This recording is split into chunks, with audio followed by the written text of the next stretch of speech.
Hey everybody, Rachel here from Rachthestamper.com, and as promised, I'm going to show you how to create this really fun bridge fold card. This was inspired by a Jennifer McGuire video. I just want to let you know ahead of time, this is going to be a rather lengthy video because I am trying to do it step by step. I'm going to show you two different ways. One where it will fit into a regular envelope like this one. And then I have another one where I actually cut it the opposite way so it actually works. However, you would have to either give it without an envelope or you would have to create your own envelope with the envelope punch board. So it's very simple. However, there's just a couple little switches that we've done in here. So this card does stand up on its own. And then the cool part is you can also add something to the back.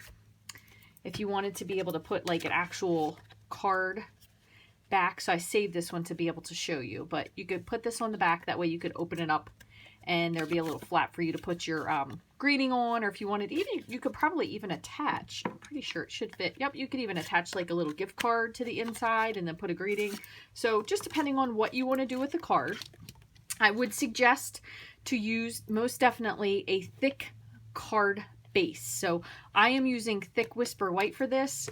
If you weren't going for a dinosaur theme, so if you wanted to do this with something different, you could also use thick Very Vanilla.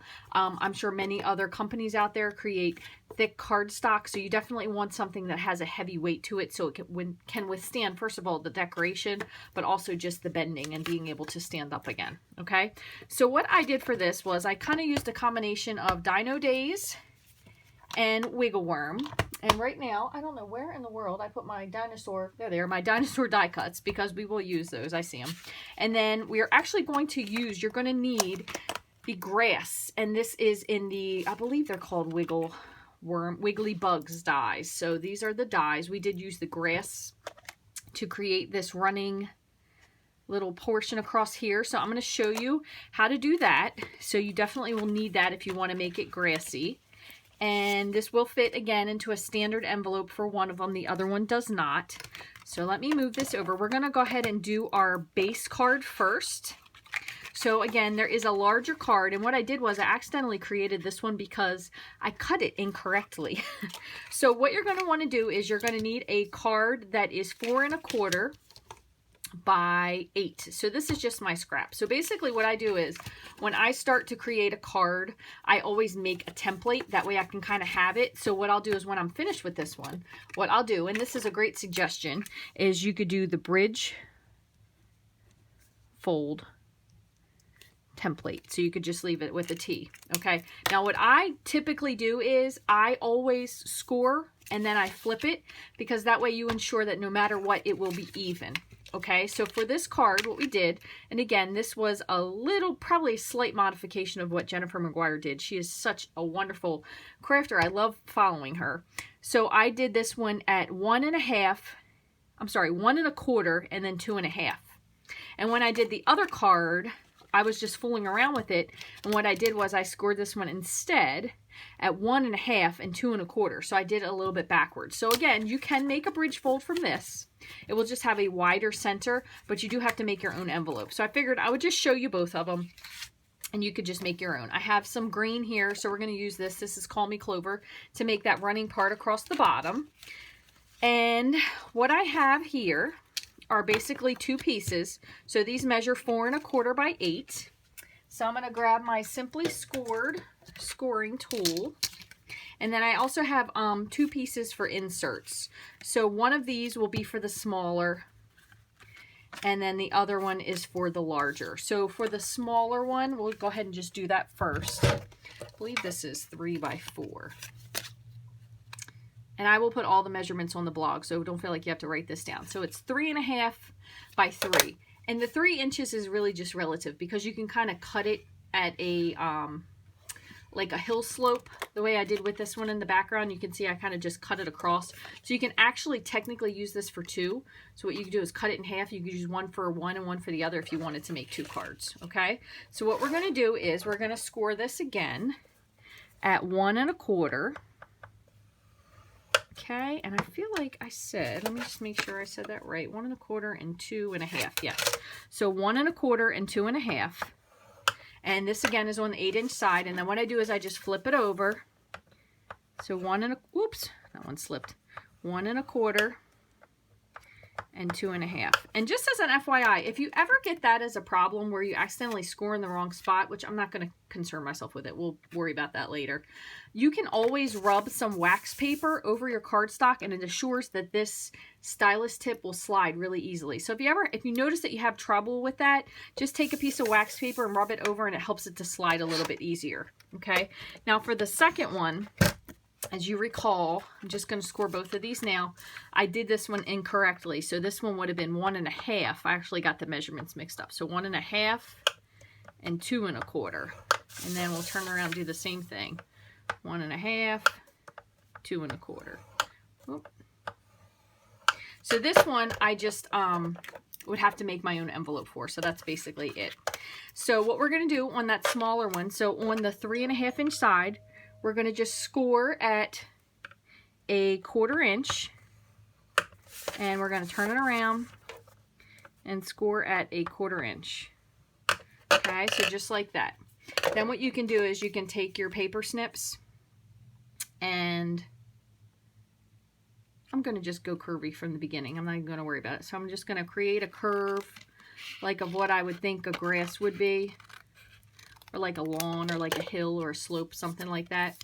So I have a little curve, and then all you'll end up doing is folding those two pieces in, and then that will be the piece that will sit inside right there. So you may have to trim this down a little bit because it could end up being a little high once you add your grass. So just keep that in mind. So for this one, I'm going to go ahead and just trim this one down a little bit as well. So I'm going to we'll start with an uphill, just like that. And then this one can be our second piece if we were to have another card. Now, you know, we're doing two different cards, so this one I'll just save for another time. Or maybe I'll use one versus the other if I like one more than the other one. Now, for the other card, this one is going to measure 4. Okay, so same thing. So it's 4 by 3. And then you're going to do the same thing. You're going to score it at a 1/4 inch and a 1/4 inch. Okay. Just fold that, and that will fit right in there. And then same thing as well, if you want to trim this down, since this is a taller card, I'm going to go ahead and just trim it down a little bit, because if we add some grass in there to the background, there you go, we will need to trim it. We could use this one for a second one again, or the other one if we like that one a little bit better.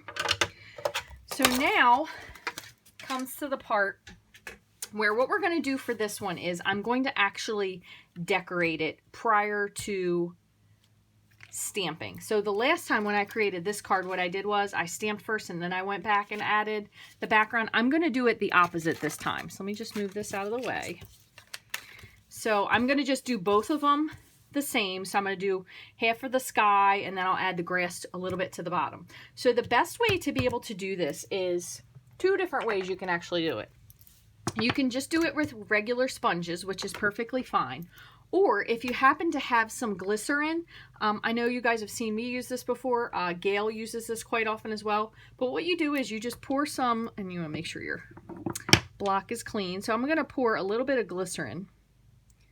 And this, I have a huge bottle of this from Amazon, so that's why it's in the smaller little spot here. And thank you very much to my good friend Donna. She's the one that sent me that.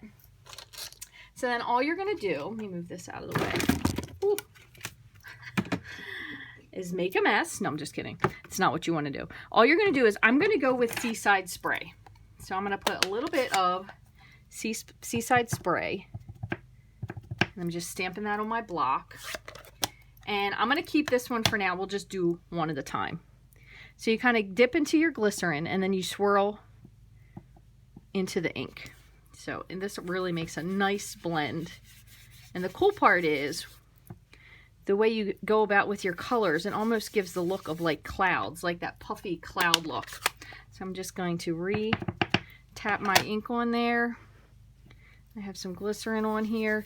Look, the glycerin also really softens up the color. So if you find it's a little dark, just add a little bit more glycerin in. And I want it to be a little bit lighter near the bottom. So I am going to try to like start up and then fade out again towards the bottom. All right, so there's one. Now, one thing I am going to do is I'm going to dip directly into the ink, and I'm going to just do the edges.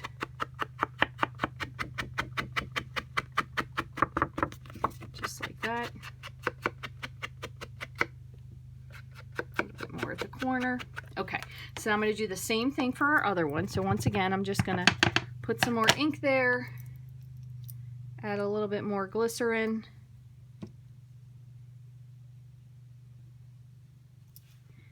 Just dabbing into the glycerin first and then swirling in the color.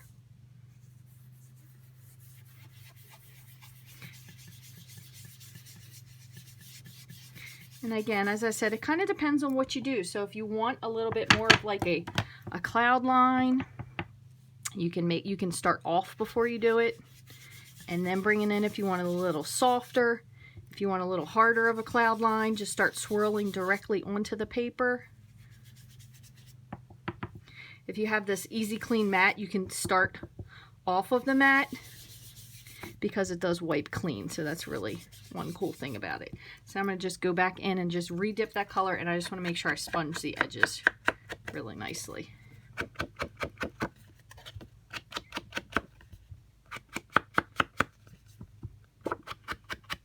All right, so there's one. And then what I'm going to do is I just have a really used tea towel, and I'm just going to wipe off my block. Just like that. Close up my ink so I don't have a catastrophe. I'm going to leave that there. I am going to grab a new clean sponge because sometimes the glycerin tends to go all the way through. It kind of makes it hard to use the other side of it, but you can clean this off perfectly fine. You will not have any issues with it whatsoever. And while I'm at it, I'm going to just wipe off my mat just so I don't get any contamination. And I want to try to go with a nice soft color. So what I'm going to do is I'm actually going to start with soft seafoam. And since this is such a light ink, I'm going to really ink that up with the block. Same thing again. Just going to add some glycerin over here to the side.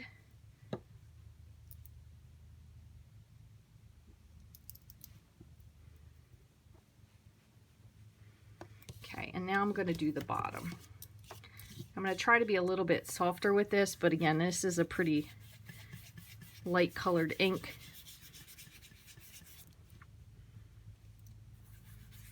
Just kind of let them blend a little bit. All right, there's one, and I'm actually going to I'm going to put a little bit more green one here.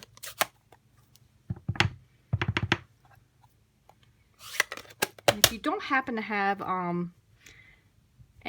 glycerin handy, you could also just use a little bit of Versamark because that is a glycerin based dye, so you would kind of achieve the same thing.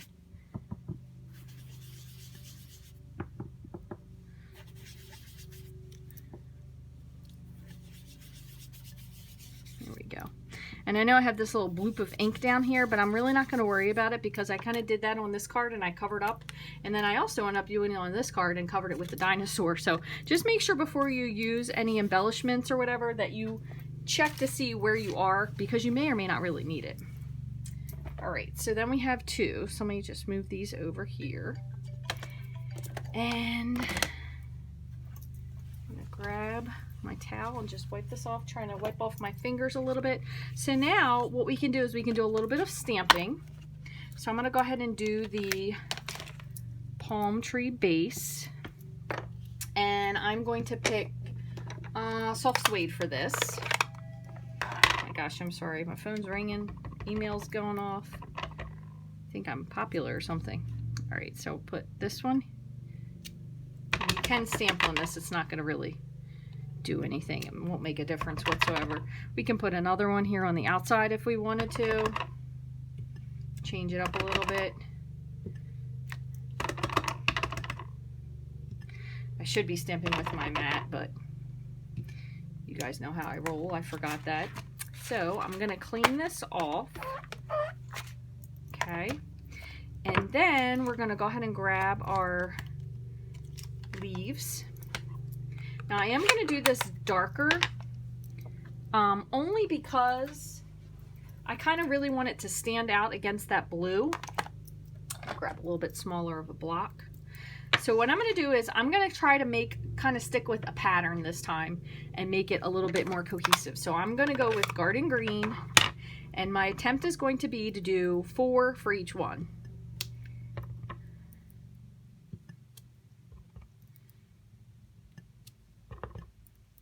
That doesn't actually look bad even there with the 3. So here, again, I'm stamping off of this because I have this mat I'm not worried about. I'm just going to do 3 on that one.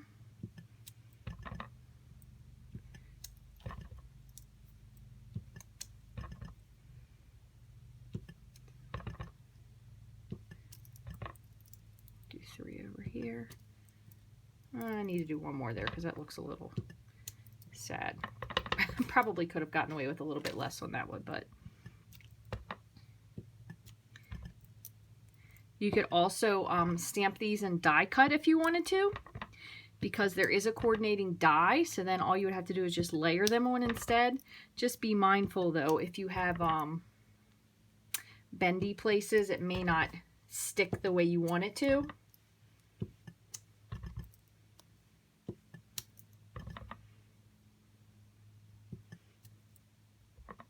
Going to bring a little something there. Okay, so that's pretty good.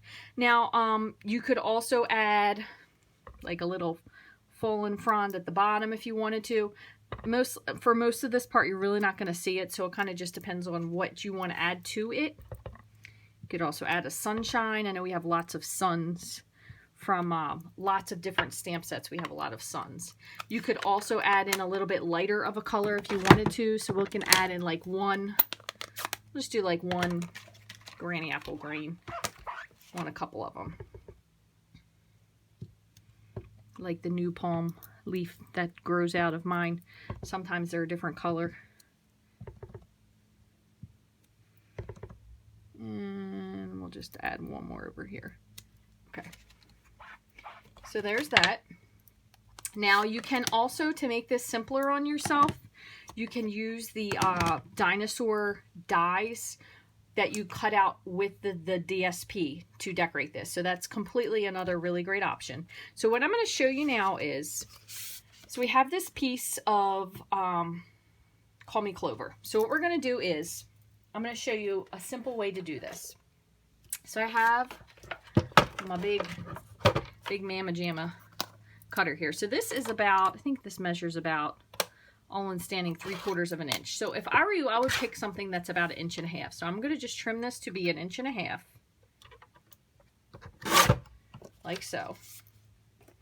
And then what I'm going to do, and I kind of went along and did this, so I'm going to show you how I did it.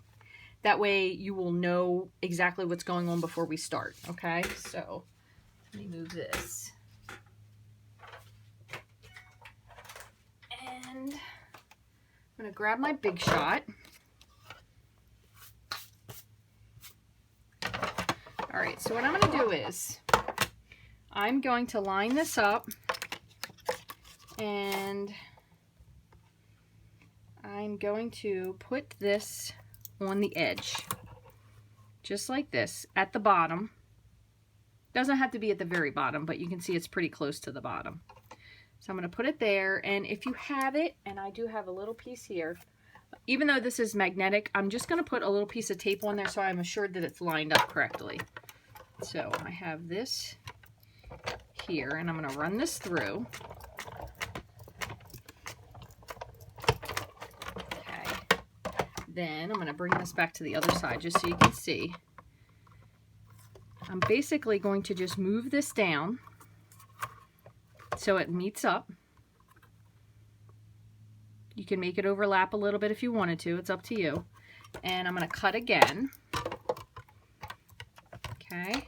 And I'm going to actually do it 1 more time, even though it may hang off the end a little bit, just so you get the gist of what I'm doing. Slide that back through. And also, that way you have more pieces if you want. So you can see right now, this is 1 contiguous piece, okay? So then I'm going to do it 1 more time. And it may go to the end. It might not exactly. Oh, dang. I was going to say I lost my piece of tape. Okay, so same thing again. I'm just going to run this through once more.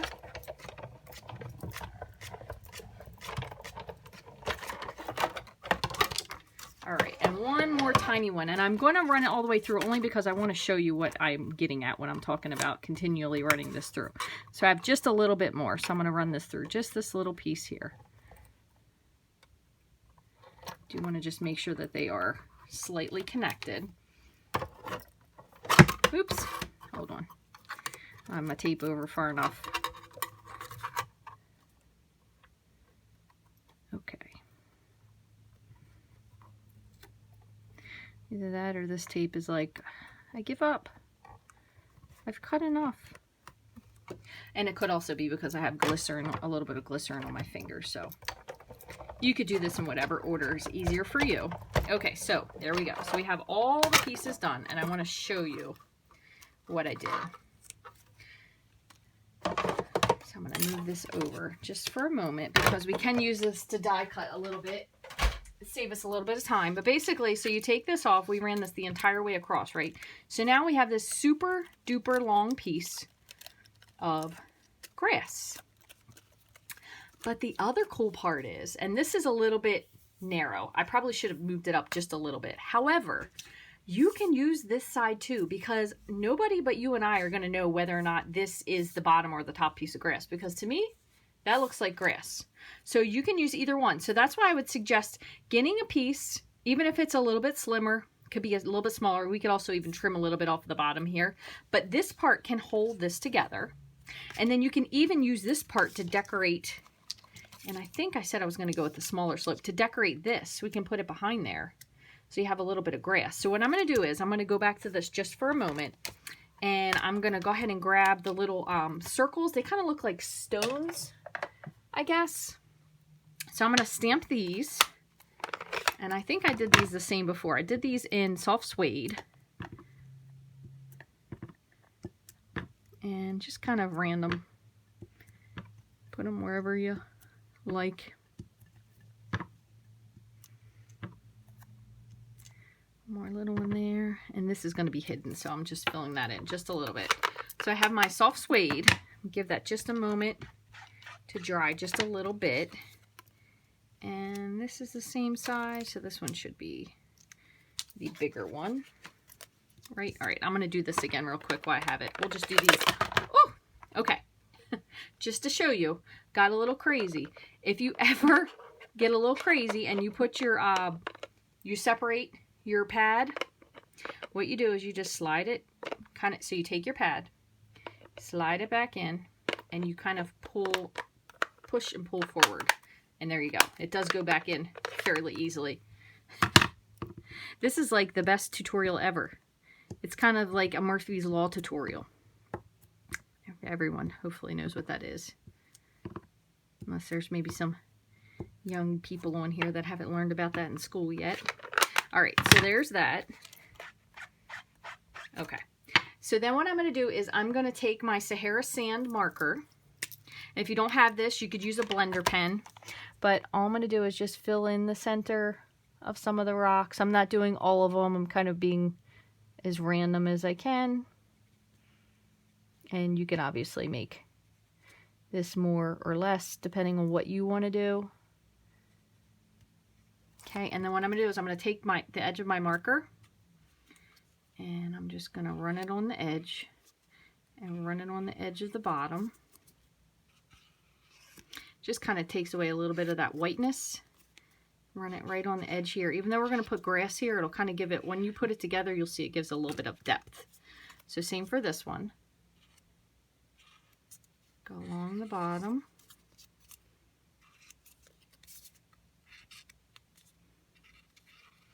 Just like that. Same thing again, just fill some of these in. I'll fill in a little bit more once I actually finish this off camera. Now another thing you could do is you could take just a little bit, if you wanted to, a spot. I'll use a spot of this where I think is green. Just a little granny apple green. And I kind of just put a little bit of extra color into it just for the heck of it. Just a slight pounce. Doesn't have to be anything ridiculous. Okay, now one other thing I'm going to do, and I'm pretty sure I have a few of these already, so you could even do this with the bugs. I have a few bugs here, but I also have a little grass line that I saved from something earlier. Have a dinosaur that I cut out from the paper. That's the cool part about this paper, is there are so many little things that you can cut out either with or without the dies. And I'm going to show you what I mean. Like some of these, they are not going to match with the die cuts, but you can trim these out pretty well just with fussy cutting. So I'm going to just grab a couple of these and we'll cut these out.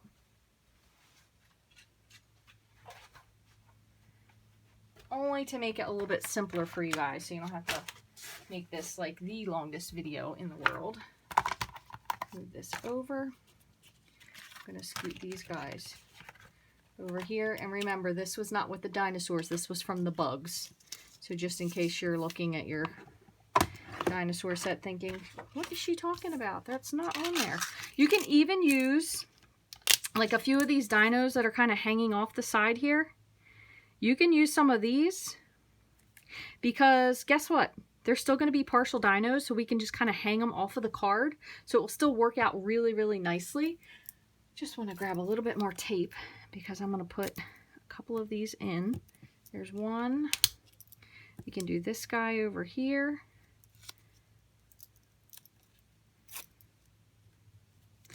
Just like that. We'll grab the end of this guy over here because we can always hook him onto something like he's coming or going. All right, now let me just, and I'm just doing this the crazy way. So I'm going to cut right along the edge here to kind of save a little bit of this. So I'm going to cut him, and I'm going to trim around this guy here. Can save him for something else.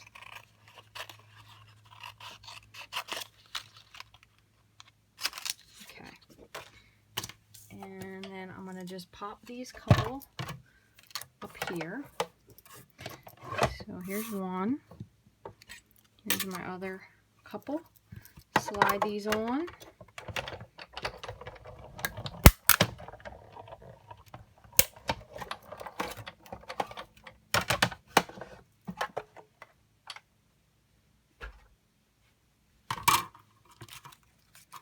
So we have a guy here,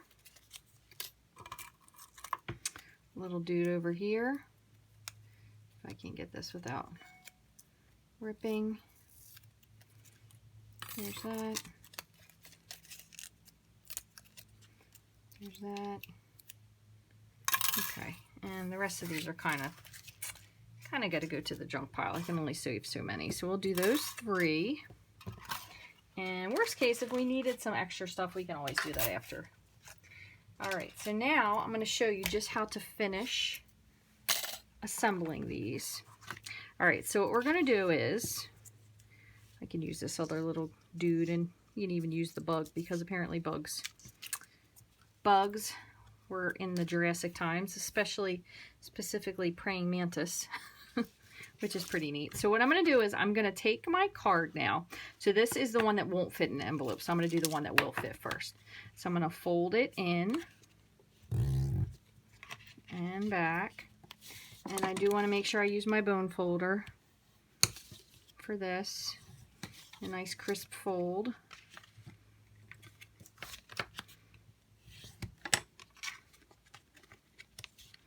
Trying to go with that. See, and it really covered up. Unless you really look for it, you wouldn't even know that that little spot is there. So that's worked out pretty well. So then what I'm going to do is, you're going to use this as your connector piece. But I want to put this on the inside first. So what I'm going to do is I'm going to snip off just a little piece of this. So we'll go with like here. Okay. And then what I'm going to do, let me grab my mat. I am going to, I'm actually going to use this. That way if I need to move it a little bit, I can. I'm going to use a little bit of liquid glue, just a smidge. And just to avoid goop, I'm going to take my finger and kind of smear it a little bit. And put this here, just like that. Okay, there we go. So I am going to take my scissors and just snip just a little bit off of this because I don't want this to inhibit the bend. So same on this side. Just like that. All right, so then this is here.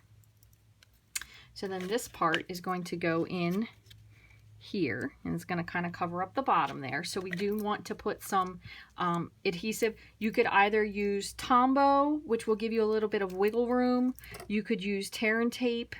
If you use tear and tape, you could even put a little bit of Tombow on it as well, because it will still let you have the ability to wiggle it in case you need to adjust it. And again, I'm just kind of pressing that down just to make sure it's not super goopy. And then what I'm going to do is I'm going to take and press the bottom of this in just like this, just like that, so they're both together. Make sure it's down at the bottom. That's, I think, probably the most important part, so it lines up correctly. So once I have it where I want it, I'm just going to press it. So I'm pressing it onto the fold. That way I know it will stay right where I want it.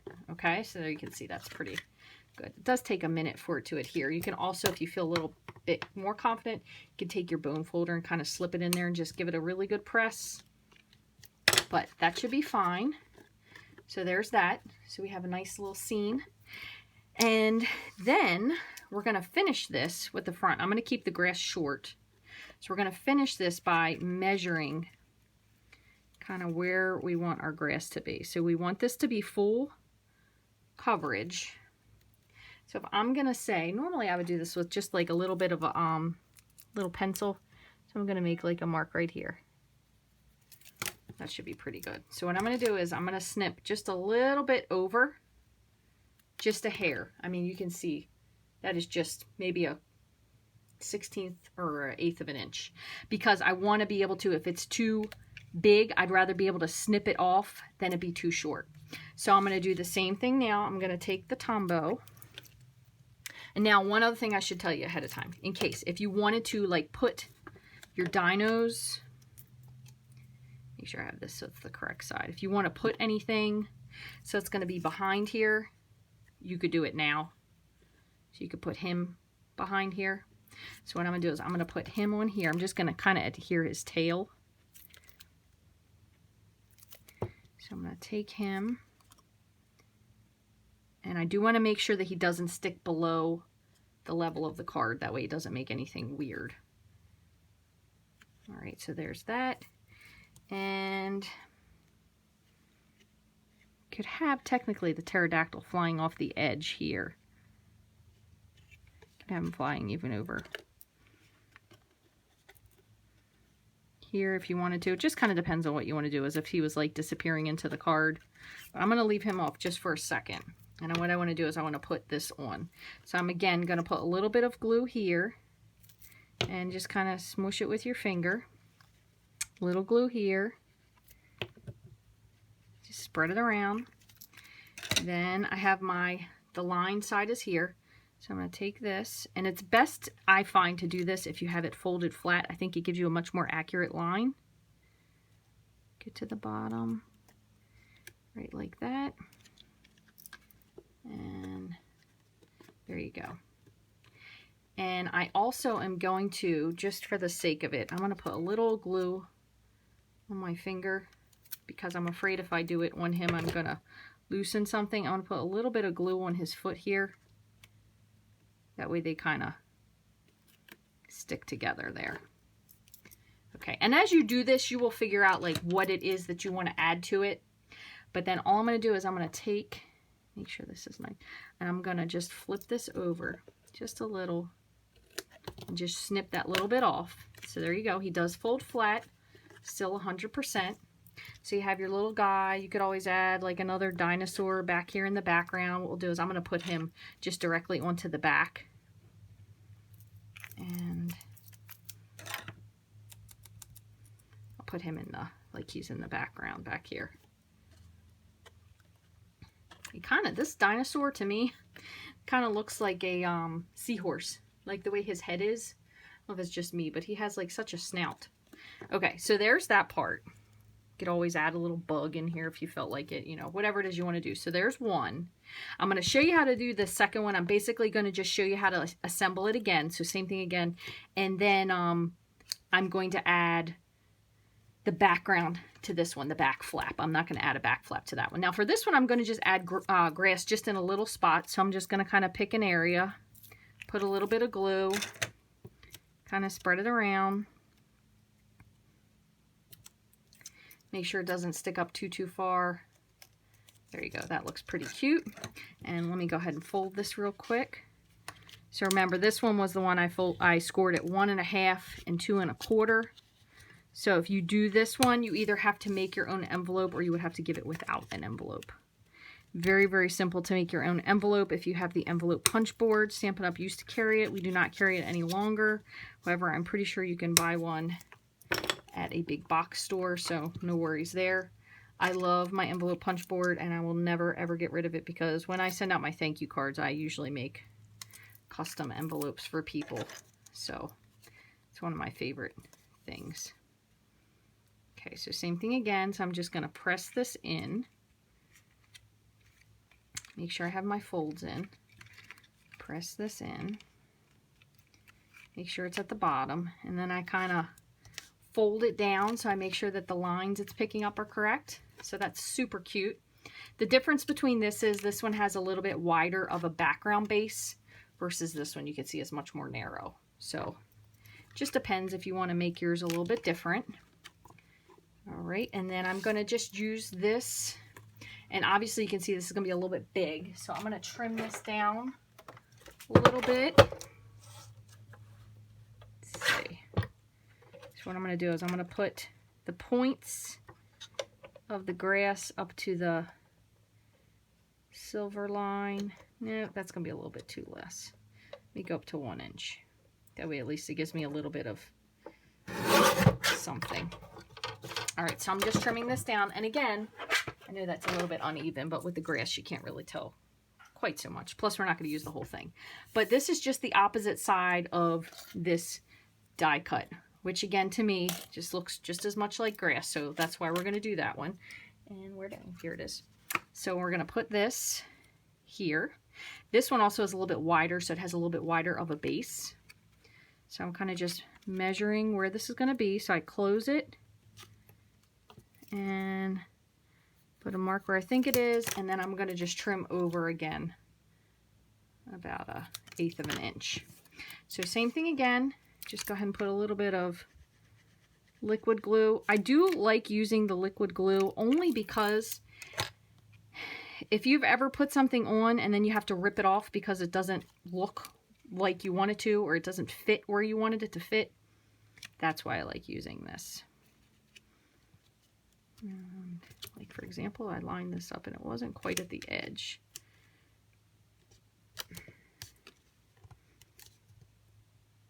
There we go. It's better. Okay, and then I'm going to just flip this and snip that little piece off. Just like that.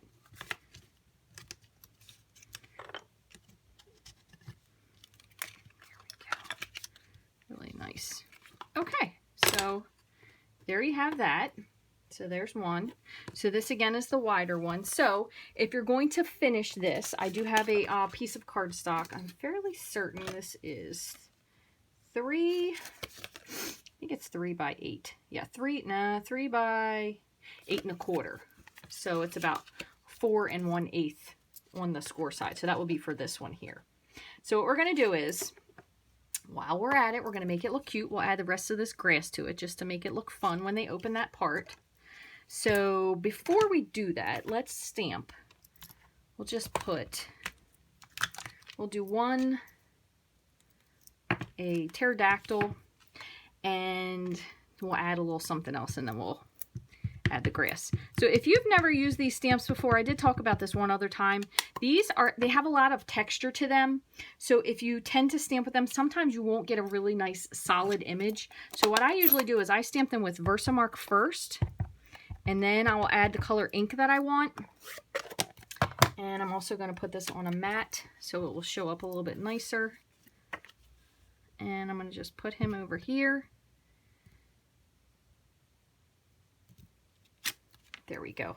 So if you stamp him without, he just does not end up turning out as good. And then I just usually use a little black pen to fill in the eyeball there. You could always add in a little tree if you wanted to. Do that while we're at it. I'm going to do this one in a little bit lighter, so I'll do him in crumb cake. So crumb cake for that. And I just got purple on the bottom, but remember I said I was going to cover that up, so we're not going to worry about that. And then I'm going to do just on the one side a little bit. I'm going to put a little early espresso just with my marker. Okay.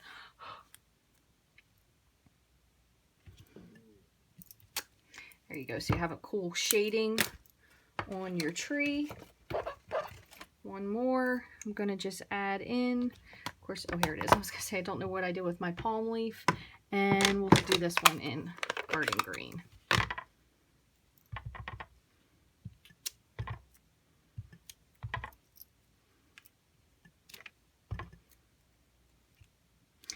And you know what we could do if we wanted to? Since we do have this little dude here, I'm going to use him as a mask. So I'm just going to put him down. I'm going to stamp here. Sorry, my finger got in the way there.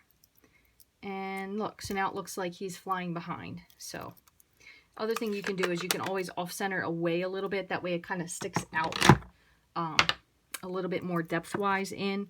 Or you can always take your marker, just kind of fill that in a little bit.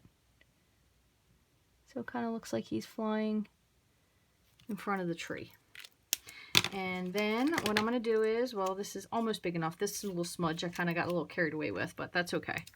We're going to put a little Tombow here. Kind of rub that on the bottom. Put our grass on, just like so. Make sure it's nice and squarely lined up. I'm going to take my snips, just hit that real quick, just like that. If you don't have one of these already, you need one. This is a sand and rubber eraser, and what it does is you have to be very gentle, but it kind of sands off a layer of the cardstock. It usually removes this. This must have been pretty darn brown. So if you can't use this, then what you're going to do is you're going to just cover it up. So we'll just pretend like this is just a falling leaf. Oh, look, that leaf was falling. Isn't that hysterical how that happened? So then all we're going to do is you can put your greeting on the inside if you want to. The other thing you can do too, and I don't want to put this on there because that's clean, you can take a little bit of snail, just like that, and kind of tap it, take off a little bit of the tack, and then you can put your gift card right on there. And then I'm going to do this, that way I can adjust it if I need to. I'm put a little bit of Tombow. Make sure your card is the correct direction, so this is standing up, so we want it to be this way. Have this standing up as well. Make sure we get this lined up nicely. And you'll have room to put your greeting. So how flippin' adorable is that? Plus, now the one thing is with the gift card in here, it does make it lean a little bit farther. So once you don't have that gift card there, it will definitely stand up on its own. But if you have the gift card in here, it does tend to want to kind of lean back just because of the weight of the gift card, which is fine because you can still see everything. You could always put a little greeting on there if you wanted to. Happy birthday. Oh my gosh, there's so many cool greetings between the Wiggle Worm and the dinosaur stamp set. There is lots and lots and lots. Plus, I'm going to save this little guy. He can be my little mask person that I saved. So you can also add one to the back of this. It is going to just be slightly bigger. But I hope you guys enjoyed this tutorial. Thank you so much if you have stuck through to the end of this. I know it was rather long, but I wanted to make sure that I gave a really thorough explanation, since when I shared this originally a couple weeks ago, it was a little bit of a quick here it is, and I'll show you later. So I wanted to make sure that I was really thorough in explaining everything to you. Also, you don't even have to add this little back flap if you don't want to. You could stamp a little something on the back if you choose to. As you can see, I have a little line here because of my stamp, so it kind of looks like the pterodactyl is leaving a little surprise. I just noticed that, either that or he's chained to the tree, one of the two. So thank you all so much for watching. If you have any questions about this, all you have to do is send me an email. You can reach me at rachthestamper@gmail.com. You can purchase almost all of these supplies in my online store, with the exception of the Tim Holtz guillotine cutter. I love that cutter. It is absolutely amazing. This is something you can find on Amazon. I will put the link to that as well, along with the envelope addressing pen. I like to use this as a great black marker, and also the white Singo gel pen. So I will put links to those on the blog. I usually get those from Amazon. So thank you all so much for sticking with me through this long video. I hope you found it informative and you at least chuckled a little bit. Have an awesome day.